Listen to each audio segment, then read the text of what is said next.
భానుమతి అయితే పాదు వాళ్ళ లెక్కల బుక్లు అయితే చూస్తూ ఉంటుంది. ఇక పాదు వాళ్ళ లెక్కల బుక్లు అన్నీ చెక్ చేస్తూ ఉంటుంది భాను. అది చూసి ఇక శక్తి అయితే చాలా కంగారు పడుతూ ఉంటుంది.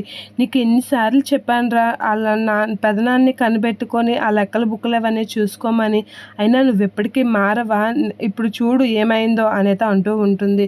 ఏమైంది మమ్మీ, ఎందుకంత కంగారు పడుతున్నావు అని అనేసరికి, ఏమైందా, నువ్వు ఇంతకుముందు ఒకసారి అలాగే లెక్కల బుక్లో భాను లెక్కలన్నీ తప్పులని నాతోనే చెప్పింది. ఇప్పుడు మీ పెదనాన్న పాదు ఇద్దరూ కలిపి ఆ లెక్కల బుక్ భాను చేతిలో పెట్టారు.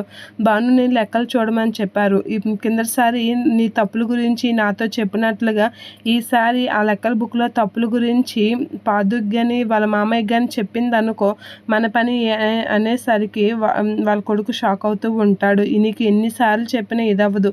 ఇప్పుడు భాను కానీ ఏమాత్రం వాళ్ళ దగ్గర నీ లెక్కల బుక్ గురించి చెప్పినా సరే మన పరిస్థితి ఏంటో నీకు అర్థమవుతుందా, నీ పెదనాన్న ఏం చేస్తాడో నీకు తెలుస్తుందా, అసలే వాళ్ళు మోసం చేస్తే అస్సలు ఊరుకోరు, ఆ విషయం నీకు తెలుసు కదా అని చెప్పేసి అంటూ ఉంటుంది శక్తి. అలా అనేసి వాళ్ళ కొడుకైతే వార్నింగ్ ఇస్తూ ఉంటుంది. అయితే ఇప్పుడు ఏం చేయాలి, ఇప్పుడు ఆ లెక్కల్ని ఎలా సరి చేయాలి అనేది అనుకుంటూ ఉంటాడు, షాక్ అవుతూ ఉంటాడు. ఇక వాళ్ళ కొడుకు షాక్ అయ్యేసరికి ఇక భాను లెక్కలు చూస్తూ ఉంటే పాదు వెళ్ళి చూస్తూ ఉంటాడు. ఇక భాను లెక్కలు చూస్తూ ఉంటే పాదు అలా భాను వైపు చూస్తూ ఉండిపోతూ ఉంటాడు. ఇక భాను అయితే లెక్కలు సరిచేస్తూ ఉంటుంది. అలా లెక్కలు మొత్తం సరిచేస్తూ తప్పులు చూస్తూ ఉంటుంది. అలా తప్పులన్నీ చూసి షాక్ అవుతూ ఉంటుంది. ఏంటి ఇన్ని తప్పులు ఉన్నాయా, ఎంత ఇదా అని చెప్పేసి అయితే అనుకుంటూ ఉంటుంది. ఏంటి జీప్ అబ్బాయి, ఇందులో అన్ని తప్పులే ఉన్నట్లుగా ఉన్నాయి అని చెప్పేసి అయితే అంటూ ఉంటుంది. షాక్ అవుతూ ఉంటుంది భాను.